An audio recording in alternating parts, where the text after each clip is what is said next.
The definition has been changed after 30 years of first definition. Now based on the patient population, the classic fever of allergen, what we are going to discuss today, the immunodeficient or neutropenic fever, the nosocomial fever of allergen, and HIV-related fever of allergen. So what we are going to discuss today is classic fever of allergen. The definition is fever more than 100 for at least 4 occasions, duration greater than 3 weeks, no known immunocompromised states, and evaluation. This is very important. Initially, after 3 weeks of pyrexia, we usually give the definition of fever of allergen. But now, evaluation of 3 weeks as an outpatient, or 3 days in hospital, or 1 week of obligatory immunization. The obligatory immunization, what is this? I am just going to in the next slide. If it has been done, still it is undiagnosed, cause of fever is not known, and it is known as the fever of allergen.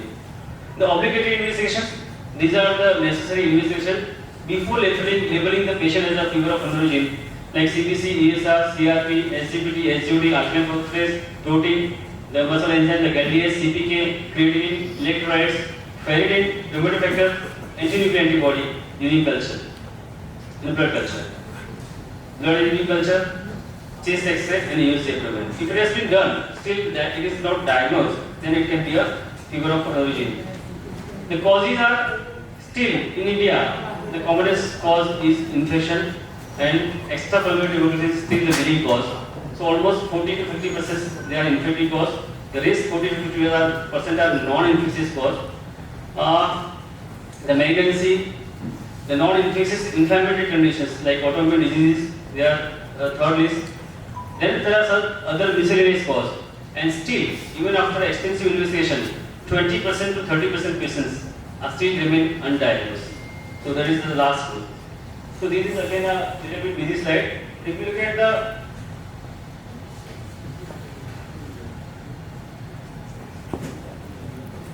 these are the later on data.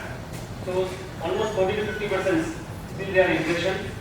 Then the non-infectious inflammatory conditions, neoplasm, and some miscellaneous unknown cause. What I had seen in my or unpublished series of more than 100 patients of fever of allergen, still infection is commonest. The extrapulmonary tuberculosis, brucellosis, these are the topmost. Sometimes improperly treated enteric fever, some abscesses in the abdomen, osteomyelitis, endocarditis, sinusitis. The two more important viruses are cytomegalovirus and Epstein-Barr virus. Sometimes in elderly patient prostatitis. These are not complete list, but these are the common infectious cause of fever of allergen. The malignancies, particularly lymphoma, is on the top. Hodgkin's as well as non-Hodgkin's lymphoma, chronic leukemia, some solid tumors, myelodysplastic syndrome, metastatic cancers. These are the causes of fever of allergen. Non-infectious inflammatory conditions, we are seeing two commonly. One is thyroiditis, second is OSD, that is adenomatous skin disease. Then certain other causes like temporal arthritis, polymyalgia rheumatica, autoimmune conditions like rheumatoid arthritis, SLE, vasculitis, rheumatoid hepatitis. These are again not complete list, but the common causes of non-infectious inflammatory disease for the fever of allergen. The miscellaneous commonly missed are drug-induced fever, because I am just giving you an example. Somebody has taken ampicillin for the UTI before 4 weeks. Now come with the fever. So initially for 4 days, very high fever. Then 5th day, 6th day onwards, they develop rash. Similarly, like carbamazepine taken for the trigeminal neuralgia for 1 week, 2 weeks, 3 weeks, 4 weeks. Now patient started fever. Then later on 3-4 days बाद पची develops rash. These are drug fever. The patient have a Graves syndrome also. Exercise-induced hypothermia, factitious fever. Sometimes patient have a complaint that 6 महीने की fever चल रही है. मुझे तमें record करो जो कह रहे हैं. तो ना सर record नहीं करो. तो ask for the record. Sometimes patient of psychological origin, they come with a prolonged fever. Actually, there is no fever. Then treatment thrombosis and pulmonary embolism. The drug-induced fever, virtually all drug can cause fever. 25% patients do not have a eosinophilia or rash. So not all do both the things like eosinophilia and rash has to be there to drug fever. It can be alone. The Graves syndrome is basically drug rash, eosinophilia and systemic symptoms. And this is very commonly drugs like allopurinol, commonly used for the hyperuricemia, phenytoin, carbamazepine, certain antibiotics. These are the commonest drugs which can cause to Dress syndrome. Now, how will you approach to the fever of anorexia? The basic rules are पहला जब कि रोमांट patients बहुत धीरज चाहिए અને patient પહેલા દિવસે બેસાડીને શાંતિથી કહી દેવાનું કે એક મહિનાનો ફીવર લઈને આવ્યો ને કે તને એક દિવસમાં ડાયાગ્નોસિસ નહીં થાય. It will take at least 3-4 days because we are usually go step by step investigation to confirm the underlying diagnosis. Second is compassion and third is intellectual flexibility. The points to ponder is the cause of fever of anorexia are not like initiated. They are usually familiar disease with uncommon presentation which has been missed or failure to utilize findings correctly, delay in requesting the appropriate test and misinterpretation of the result.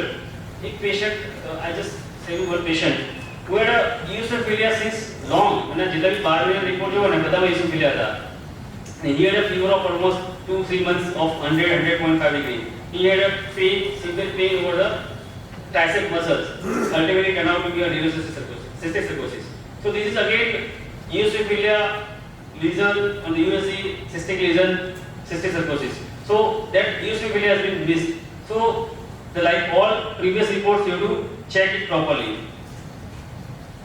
It's a diagnosis of febrile illness that the science and art of medicine come together. Extensive, repeatedly good history.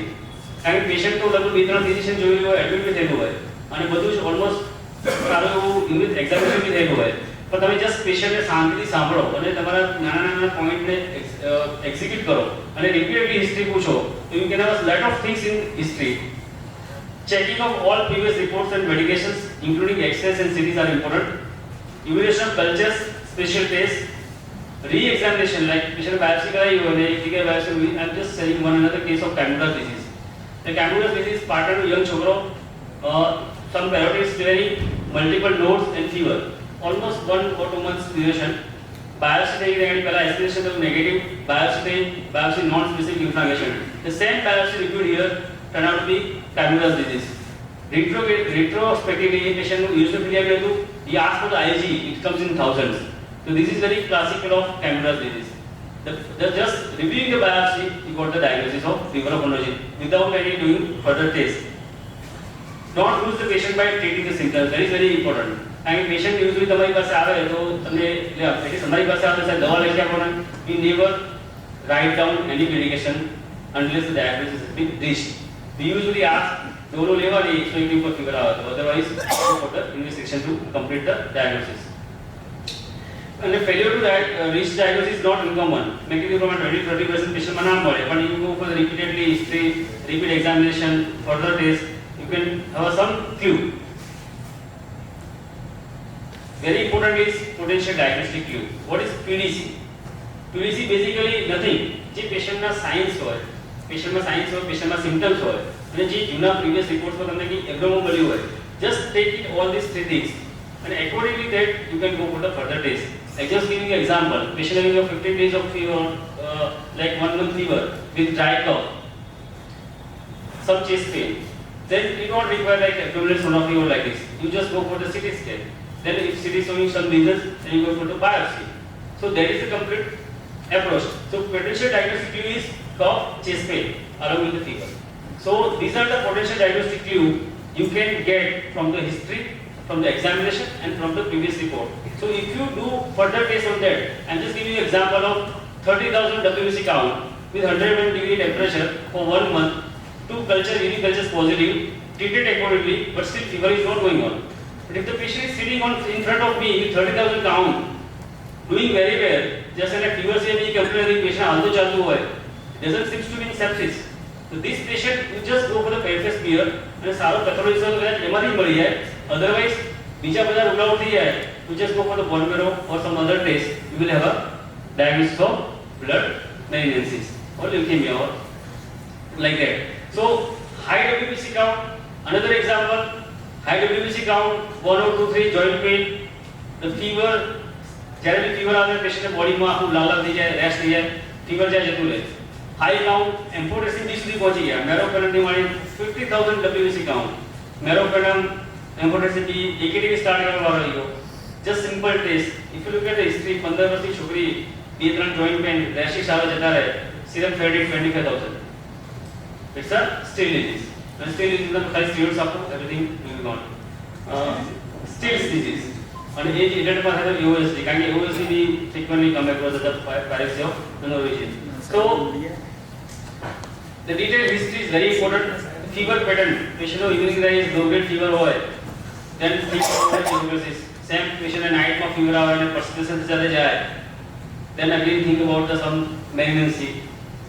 The recent travel. Suppose somebody is coming from the Arizona, recent travel to Arizona or Phoenix in the US, they coming with pulmonary symptoms and prolonged fever, it can be a coccidiomycosis. So these are some of the clues that will give you.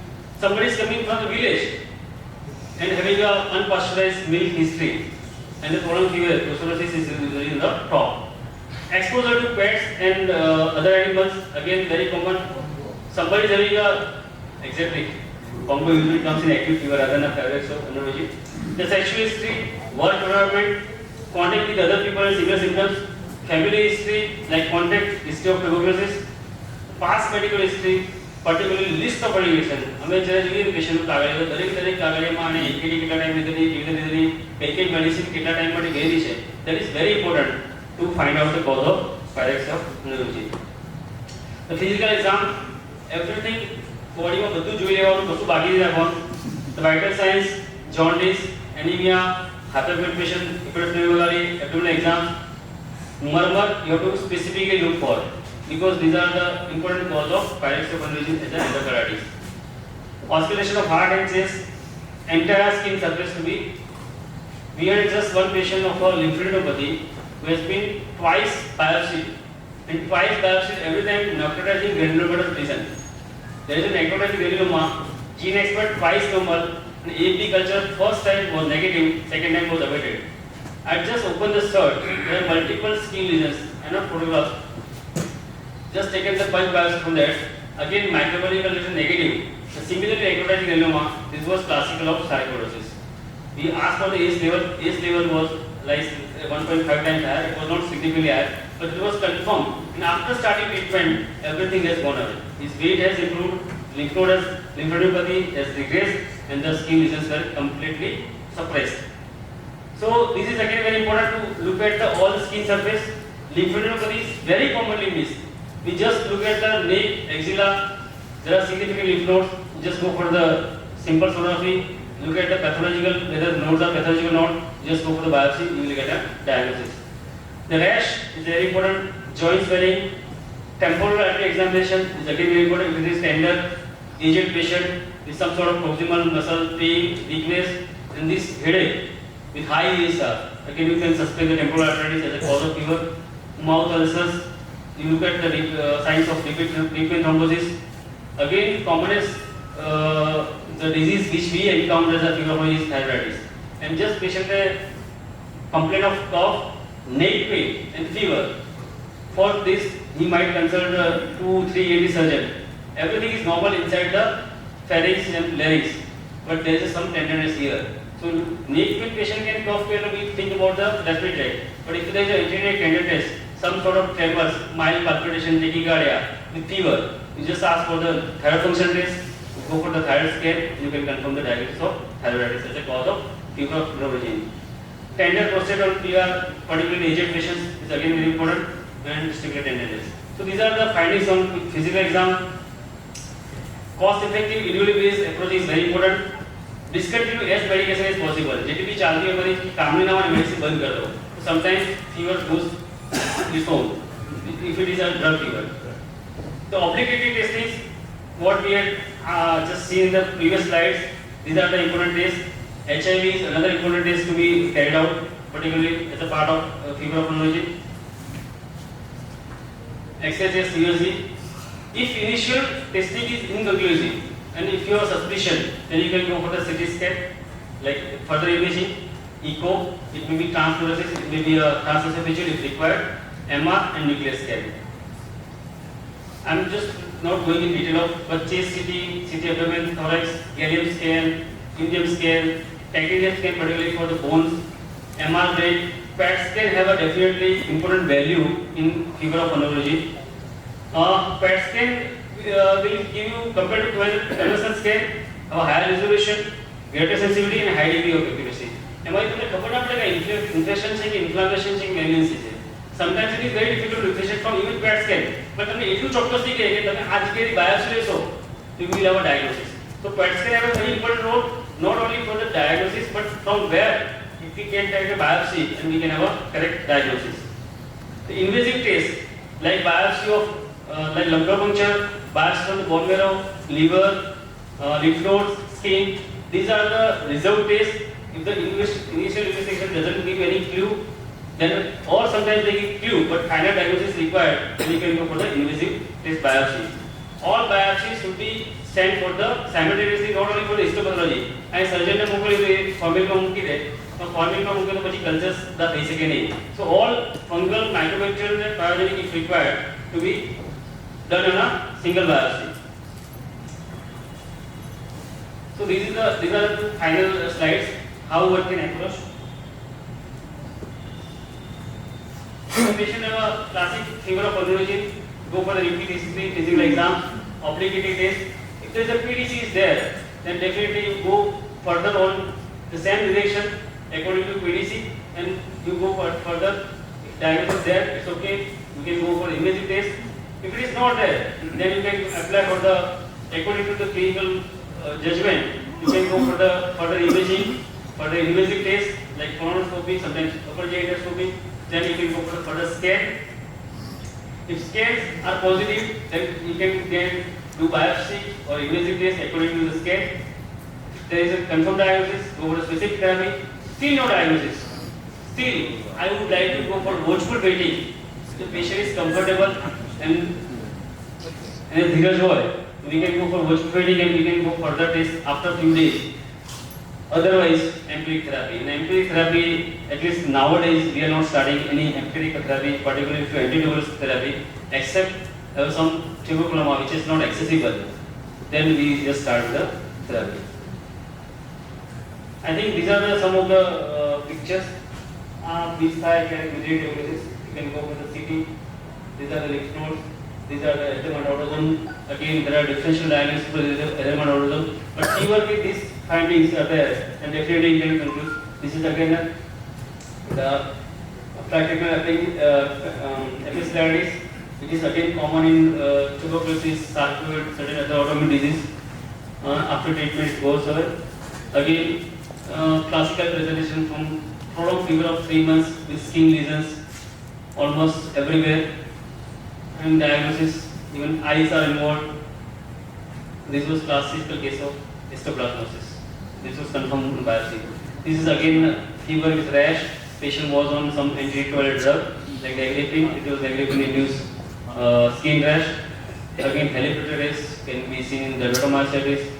So this I am ending because 2 cases are there, but I think time is fine. The only question that comes to is pneumonia. It have to be something else, like some nodules are there. We can have to be sarcoid. So all the chest X-ray and CT even are not diagnostic. Always go for the microbiological test to confirm it, especially for the pulmonary tuberculosis. Even for those extrapulmonary tuberculosis, with the help of the interventional radiologists, we can go to up to any access except for the brain tuberculoma, which is sometimes not accessible. Everything can be biopsied and cultured, because it will not only give you the diagnosis of only histopathology, but gene expert can be done and the culture can be done. So they will further guide you regarding the treatment. Two tests that we did not discuss in acute fever. Just a couple of sentences about each. Vidal and TB Gold. TB Gold has no value in diagnosis of active tuberculosis.